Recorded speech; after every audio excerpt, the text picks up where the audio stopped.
Bonjour à toutes et à tous et bienvenue pour cette nouvelle vidéo. Alors, je ne sais pas si vous êtes au courant, mais aux États-Unis, nous avons eu un événement, plus particulièrement un événement sur Internet, une interview de Elon Musk avec Donald Trump. Alors, c'est Elon Musk, c'est Donald Trump, dont on n'a pas été déçu du voyage. Même si apparemment Elon Musk a annoncé que son réseau X apparemment aurait été attaqué à la base pour essayer d'empêcher ou de nuire à cette interview, j'ai envie de dire, déjà ça soulève une question, c'est quand on connaît Elon Musk et Donald Trump, quand on sait que ce sont des gens quand même, voilà, qui en effet ont une certaine influence, mais au niveau crédibilité, je dirais il y a encore pas mal de boulot. Là, je parle idéologiquement parlant. Je ne parle pas au niveau technique, au niveau des affaires, au niveau du business. Là-dessus, Elon Musk, force est de constater que le mec, il a réussi à faire fortune en vendant presque du vent. Bon, à part SpaceX, qui est quand même, reconnaissons-le, est un succès. Mais c'est un succès pourquoi ? Parce que la NASA s'est retrouvée un petit peu en deux ronds de flanc, sans avoir de véritables projets concrets après l'arrêt du programme des navettes spatiales. Enfin, si, ils avaient des projets, mais voilà, ça traînait la patte, etc. Ce qui concerne Tesla, on est pour ou contre, on aime les voitures électriques, on n'aime pas les voitures électriques, etc. Moi, je constate simplement, c'est que les voitures électriques, c'est bien quand vous vous déplacez uniquement dans des milieux urbains, mais quand il s'agit de grandes distances, je peux vous dire qu'ici aux États-Unis, dès que vous prenez un interstate et que vous vous retrouvez un petit peu dans les milieux ruraux, etc., je peux vous dire que là, les Tesla, vous en voyez très très peu. En revanche, dans les grandes agglomérations, là, pas plus tard qu'hier, j'ai encore vu un des trucks, le fameux truck Tesla, là, ce qui ressemble à une brique roulante. Donc voilà, puis Donald Trump, c'est Donald Trump. Alors il y a deux choses qui pourtant paraissent très importantes dans cette interview. Alors une chose positive et une chose négative. On va commencer par la négative, c'est que en effet, Elon Musk a son parti pris vis-à-vis de Donald Trump, donc il lui a donné finalement une tribune. Parce que en guise d'interview, en réalité, c'était une tribune, purement et simplement pour Donald Trump. Et donc là, évidemment, Donald Trump s'est lâché. Donc il s'est tellement lâché que, sur certains points, en effet, il met le doigt dessus, sauf que ça fait toujours un petit peu mal au camp adverse.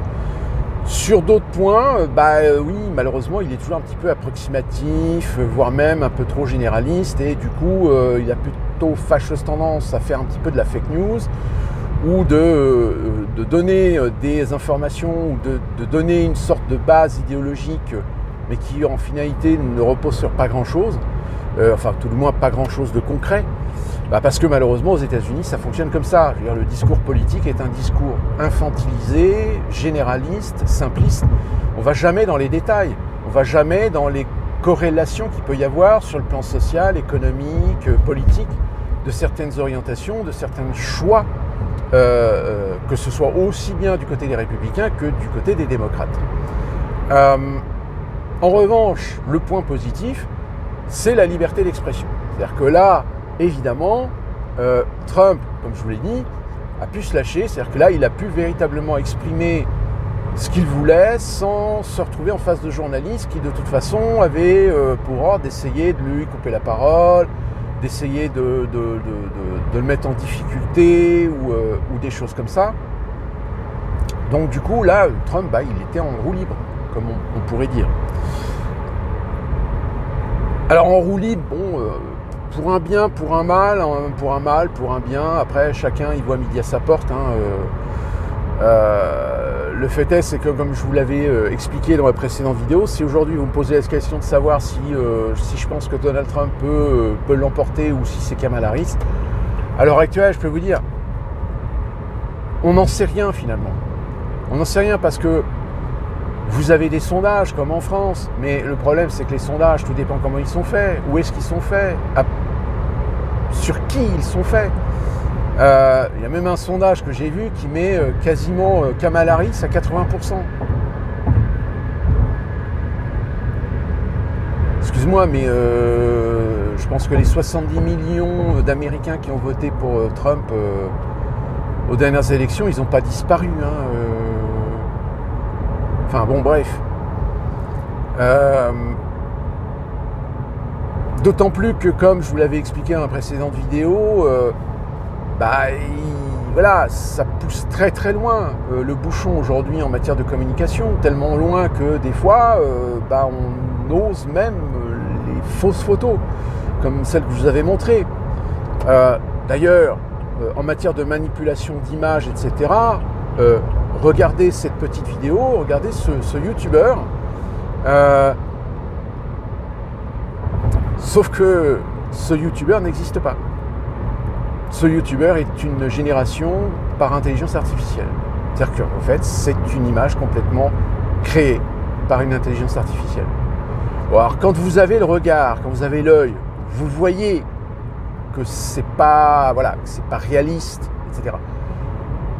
Malheureusement, il y a beaucoup de gens qui n'ont pas cet œil et qui peuvent très facilement et très aisément se faire tromper.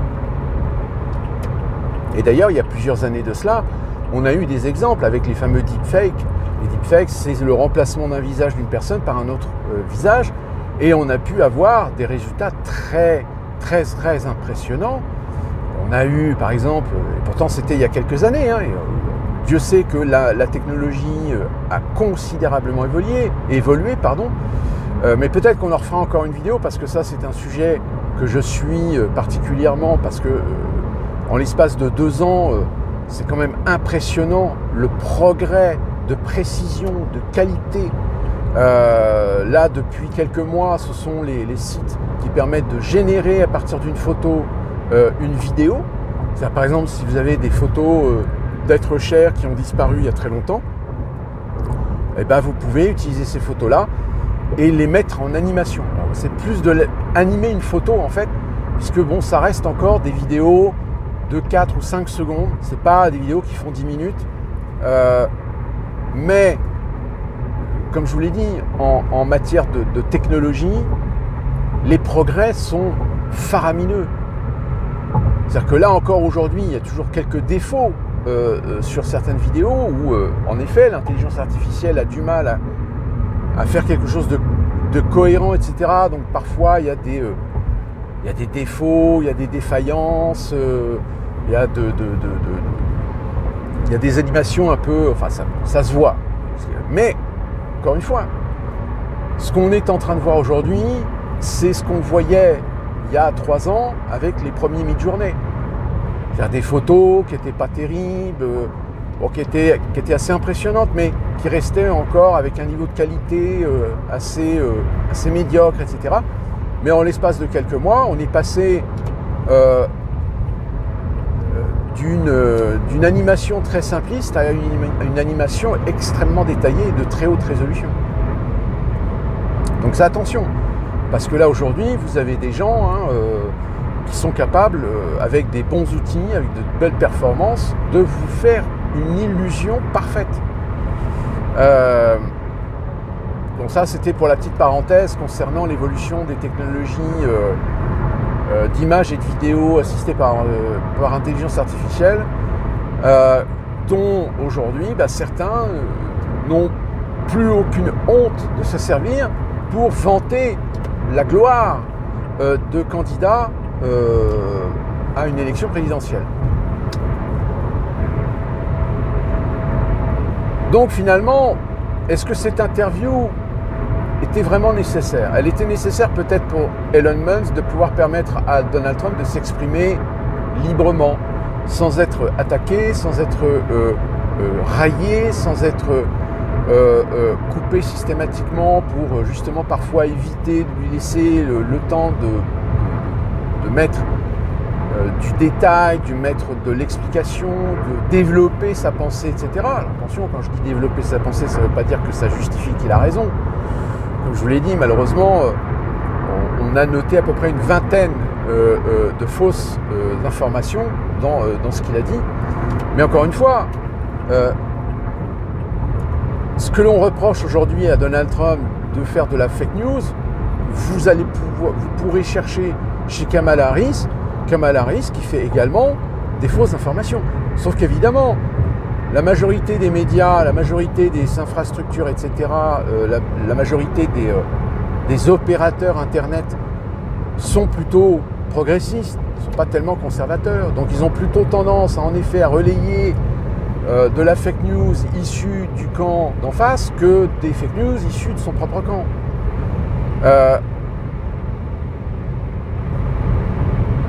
Surtout qu'en fait, Kamala Harris ne peut pas dire que pendant 4 ans, elle ait brillé dans sa capacité, sa connaissance, sa culture générale. Elle a eu des fois des dératés, et c'est pour ça d'ailleurs qu'au bout de 2-3 ans, on s'est dit peut-être que c'est une erreur d'avoir choisi Kamala Harris, mais encore une fois, on n'a pas eu trop le choix puisqu'elle a été quand même imposée par Obama. Donc elle a intérêt à être hyper bien entourée de très bons communicants qui sauront lui donner les fiches, les données, les informations, les textes sur prompteur pour éviter qu'elle dise des conneries.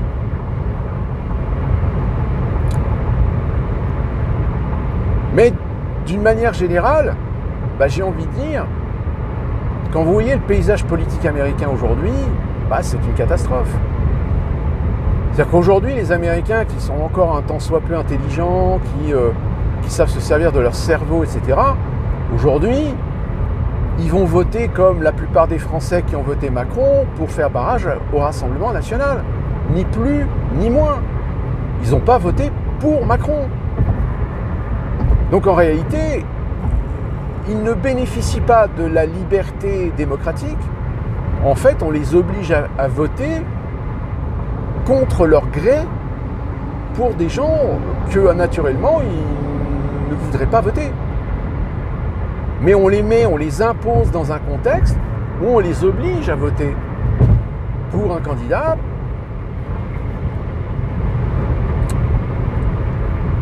Donc c'est pour ça qu'on dit souvent, il y a beaucoup de commentateurs aujourd'hui aux États-Unis qui disent que finalement la démocratie américaine, peut-être qu'elle n'existe plus. Parce qu'aujourd'hui, on sait que le pouvoir est entre les mains d'une oligarchie financière, empirique, etc., liée évidemment à ce qu'on appelle l'État profond, le fameux Deep State. Donc que finalement, t'as beau mettre qui tu veux à la Maison-Blanche, de toute façon, l'administration sera toujours dotée de gens qui seront des complices de la politique du Deep State. Et que même à terme, petit à petit, que ce soit le Parlement ou la Cour suprême, on constate que depuis quelques années, ces organes se chamaillent, se combattent sur des sujets très secondaires. Donc si vous voulez, alors qu'il y a des sujets quand même beaucoup plus graves et beaucoup plus importants, ne serait-ce que le social, l'économie au niveau du pays, le fait que des Américains se précarisent de plus en plus, etc. Mais ça, on laisse les États gérer la chose avec du caritatif, du charitable, par le biais d'associations, par le biais... mais voilà, mais il n'y a pas de réelle politique pour essayer de résoudre ces problèmes-là. Pourquoi ? Parce que les États-Unis, c'est un pays ultralibéral et que l'ultralibéralisme impose la liberté de chacun de faire ce qu'il veut. Enfin, ce qu'il veut. Tant qu'il n'a pas un empirisme tel qu'il domine de façon empirique des secteurs et des marchés. Enfin, quand je dis secteurs et des marchés, on en s'entend bien qu'à partir du moment où ce sont des empires qui suivent ou sont complices de la politique mondialiste et globaliste internationale. Sauf que aujourd'hui aux États-Unis, vous avez parmi ces groupes, on en a déjà parlé, et dont d'ailleurs Elon Musk a lancé un pic qui a eu beaucoup de réactions positives en disant si jamais demain je mettais en place ou je créais une société avec un moteur de recherche, avec des services mail, etc., est-ce que ça vous intéresse pour vous extirper de Google ?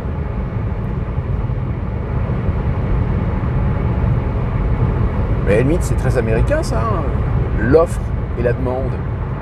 Qui plus est, l'offre et la demande dans un état d'esprit concurrentiel. Or, force est de constater que sur l'Internet, aujourd'hui, la concurrence, il n'y en a pas. Il y en a, mais c'est très marginal. Je veux dire, quand vous voyez Odyssée, ou vous voyez cette vidéo aujourd'hui, ou si vous la voyez sur YouTube, Odyssée aujourd'hui est un alternatif, tout du moins elle avait été présentée comme une alternative à YouTube, sauf que si vous recherchez bien, vous vous rendez compte que Google a des billes dans Odyssée. Mais comme Odyssée n'est pas aussi développé, n'est pas aussi regardé que YouTube, donc pour l'instant sur Odyssée, il y a encore un certain nombre de libertés qui existent, qu'il n'y a plus sur YouTube. Puisque sur YouTube, et d'ailleurs, YouTube a rajouté apparemment une option, c'est-à-dire que maintenant vous pouvez sur votre chaîne créer un système de membres, c'est-à-dire mettre des vidéos payantes. J'ai vu par exemple Aldostérone, il y a une vidéo, tu peux pas la voir, il faut que tu payes. Tu payes un abonnement, alors 12 € je crois, par mois, il me semble, ouais c'est ça, 12 € par mois, pour avoir des vidéos en exclusivité.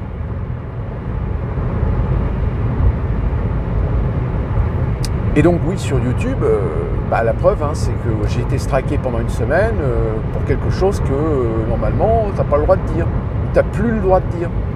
Que tu avais le droit de dire il y a 3 ou 4 ans, mais maintenant et aujourd'hui, tu n'as plus le droit de dire. Par exemple, si vous faites des vidéos sur les vaccins, le Covid, etc., il y a des chances que si vous dites des choses qui ne plaisent pas ou qui ne sont pas dans la ligne directrice de ce qui doit être considéré comme étant la seule et unique vérité, vous êtes straqué. Et d'ailleurs, j'ai pu voir que même maintenant Facebook fait la chasse à tous les comptes ou à tous les posts qui pourraient éventuellement présenter ce qui se dit actuellement sur certains rapports qui commencent à remonter à la surface sur la réelle efficacité des vaccins, sur les politiques sanitaires de certains gouvernements qui finalement étaient plutôt liberticides. Aujourd'hui, si vous voulez, on a le recul, mais à l'époque, on n'avait peut-être pas les données, ou alors il y en avait qui les avaient mais qui n'étaient pas écoutés, ou qui étaient planqués, bref, on va pas revenir sur le sujet. Donc si vous voulez, il y a aujourd'hui quelque chose qui est en train de se passer, aussi bien aux États-Unis qu'en Europe. C'est que vous avez des gens qui aujourd'hui sont acculés. Et certains voudraient comprendre pourquoi ils sont acculés. Qu'est-ce qui se passe ? Pourquoi ils se retrouvent acculés financièrement, acculés idéologiquement, socialement, politiquement. Au bout d'un moment, il y a des gens qui commencent à se rendre compte de la réalité. De la réalité que, aujourd'hui, là où il devrait y avoir une certaine souveraineté, eh bien, il n'y en a plus.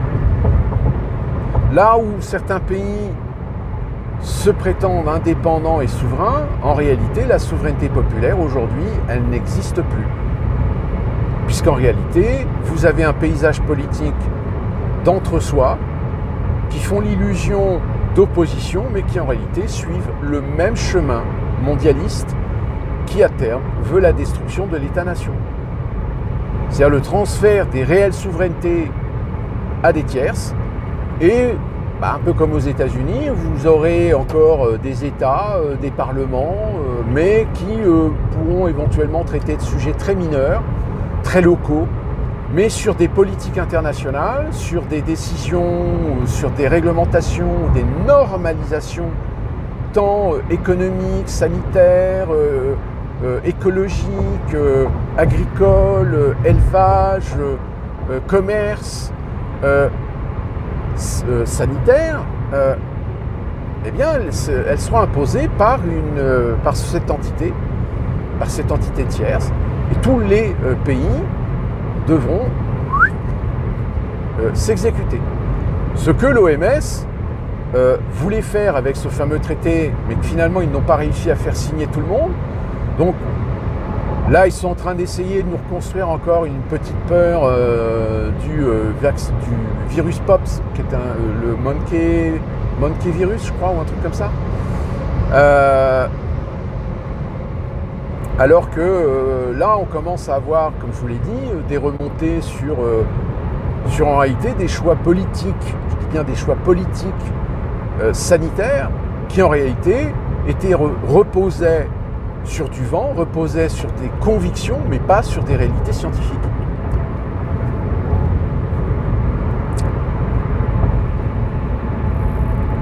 Donc liberté, oui, liberté d'expression, mais sauf que cette liberté d'expression, aujourd'hui, elle n'existe que pour ceux qui défendent des idées de la pensée unique. Mais quand on commence à balancer des idées contradictoires, des idées d'opposition, ou même des questionnements, des remises en question, et bien là, on se rend compte que l'étau est en train de se resserrer. D'où la raison pour laquelle, aujourd'hui, vous avez beaucoup de youtubeurs qui commencent à réfléchir à peut-être aller dans d'autres plateformes. Sauf que c'est difficile parce que ces plateformes sont très peu connues du grand public. Et du coup, vous créez votre propre communauté, vous pouvez éventuellement attirer votre communauté sur cette autre plateforme, mais finalement, vous ne toucherez pas plus de gens que vous ne pouvez éventuellement toucher avec YouTube si des algorithmes mettent vos vidéos en avant, etc. Ce qui n'est pas mon cas en général. Parce que vu le nombre d'abonnés, etc. Alors oui, j'ai quelques vidéos en effet qui sont montées à plus de 1000 vues. Mais 1000 vues, c'est pas grand-chose. J'aurais éventuellement la fierté de pouvoir faire des vidéos intéressantes si ces vidéos pouvaient dépasser les 10 000 vues. Là, oui, ça peut être avoir un intérêt ludique et un intérêt public. Mais pour l'instant, je fais ça gratuitement et après, chacun voit midi à sa porte. Hein. Donc voilà ce que je pouvais vous dire sur cet événement qui a eu lieu aux États-Unis. Alors évidemment, tous les réseaux anti-Trump, etc., se sont égosillés à formuler que de la critique, etc. Alors attention, je ne dis pas que l'interview était nickel, était super, hein, non, comme je vous l'ai dit, il y a des points positifs, il y a des points négatifs. Et je vais terminer par quelque chose, alors ça n'était pas dans son interview, c'était une autre interview qu'il avait fait Trump avec une autre journaliste, où il a dit un truc qui a choqué. Mais bon, malheureusement, c'est Donald Trump. Et Donald Trump, il a sa façon de dire les choses qui parfois passe très mal dans cette idée médiatique d'un politiquement correct très américain, très hypocrite. Il avait dit que l'immigration massive posait un problème, comme par exemple chez les Noirs, on assistait à un grand remplacement dans certains secteurs d'activité. Et alors, évidemment, la journaliste, comment, pourquoi les Noirs africains, pourquoi les Noirs américains, par contre, c'est raciste. Alors, moi je vais vous dire, il a raison. Il a raison parce que j'avais déjà abordé le sujet, mais je vais vous le réexpliquer là maintenant. Le problème qu'on a aux États-Unis, c'est que, comme vous le savez, pour appuyer la politique victimaire des Afro-Américains, plus particulièrement les Afro-Américains descendants d'esclaves, descendants de la ségrégation, on a imposé un certain nombre de règles aux États-Unis, comme par exemple la règle du quota. Alors, le quota, par exemple, dans les entreprises, il y a, alors je ne sais plus le pourcentage, mais pour être dans les clous, pour être politiquement correct, toutes les entreprises américaines doivent intégrer la diversité, et plus particulièrement des Afro-Américains dans leur rang. Sauf qu'au fil des décennies, il s'est passé que des Afro-Américains se sont confortablement installés dans une petite routine, si bien que malheureusement, dans certains secteurs d'activité, l'Afro-Américain a un petit peu une mauvaise réputation d'être un petit peu un gland. Alors attention, je ne fais pas de généralité, je dis simplement que ça arrive. Ça arrive que malheureusement, on tombe souvent sur des Afro-Américains qui ont la vie cool, qui ne sont pas trop stressés par le travail, qui posent des problèmes de productivité comparativement aux autres. Pourquoi ? Parce qu'ils savent que de toute façon, si on les vire, ils peuvent porter plainte contre l'entreprise pour dire qu'ils ont été virés à cause du racisme. Donc il y a eu beaucoup de procès, etc. Il y a beaucoup d'entreprises qui ont perdu des procès, alors qu'en réalité, ce n'était pas pour des raisons de racisme, mais c'était parce que la personne était nulle, ou a commis une faute professionnelle grave, ou truc comme ça. Et dans certains secteurs d'activité, donc beaucoup de métiers, de services, de prestations, etc., petit à petit, on a découvert qu'il y avait une population qui, elle, par contre, était une population très servile et très bosseuse. Ce sont les hispaniques. Ce sont les latino-américains. Et donc, petit à petit, il y a beaucoup de secteurs d'activité qui ont remplacé la population afro-américaine par des afro-américains. Parce que les afro-américains, les latino-américains, sont beaucoup plus bosseurs que les Afro-Américains d'une manière générale. Donc c'est pour ça que Trump a utilisé ce terme, on va dire, pour parler de ce grand remplacement qu'il y a aux États-Unis d'une certaine population, je dis bien d'une certaine population afro-américaine dans certains secteurs professionnels, dans certains secteurs d'activité, par une population latino-américaine. Donc il avait raison, mais malheureusement la façon dont il le dit, parce que c'est Trump, parce qu'il a un discours qui est un parler très populaire, parce que c'est pour ça qu'il a une bonne notoriété vis-à-vis des milieux populaires, parce qu'il parle populaire. Il ne parle pas le politiquement correct américain, qui tourne autour du pot sans vraiment aborder le sujet central. Et donc finalement, évidemment, ce genre de propos-là, dangereux, machin, etc., attention, il attaque la communauté afro-américaine et tout, en disant que les Afro-Américains, finalement, il sous-entend que les Afro-Américains sont des branleurs. Propos raciste. Alors que non, c'est pas un propos raciste, c'est un propos réaliste.